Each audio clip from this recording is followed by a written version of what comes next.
Hey everyone, how's it going? My name is EvilsVox, and Roche Fusion, the game I reviewed a little while back ago, has been a fantastically fun shooter game for me, and they've just entered closed beta, and I was one of the people who got invited to test their closed beta.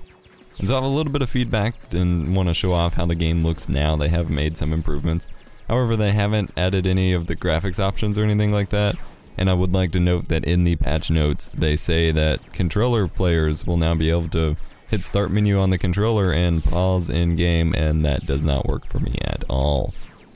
Also with the menu thing, it's really inconsistent when enter is detected by the keyboard. Like half the time it's start, half the time it's A button, and half the time it's nothing at all. Like you have to physically hit enter.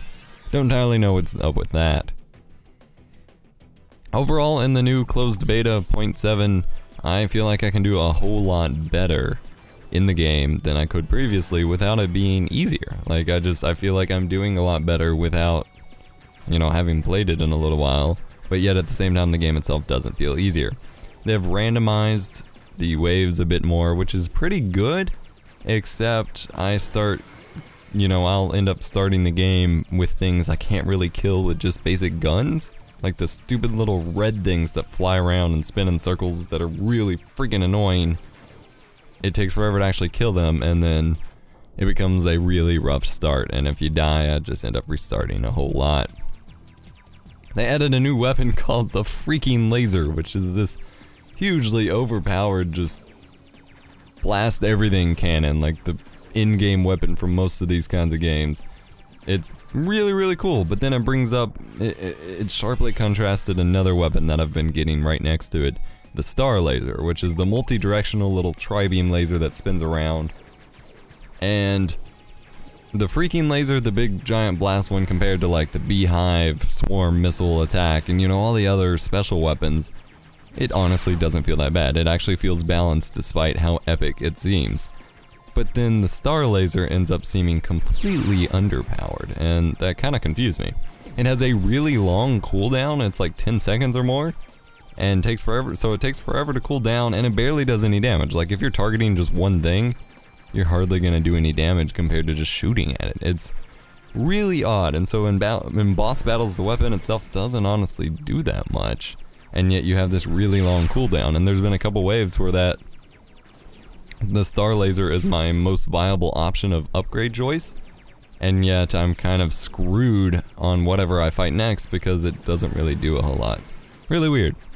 I finally got to use the superpowered Phoenix unlocked thing, and that is really awesome and a lot of fun. That was something I couldn't actually get to in the previous version that, like I said, now I feel like I can do a lot better, and it's a lot of fun to use.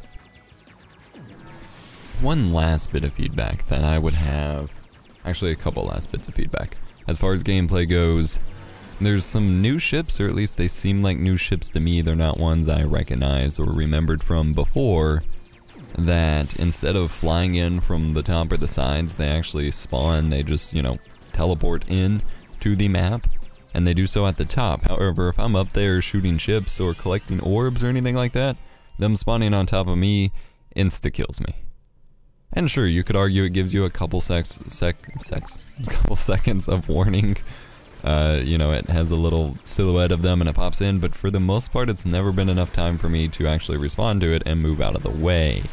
It's been quite frustrating getting killed by ships that literally just pop into place.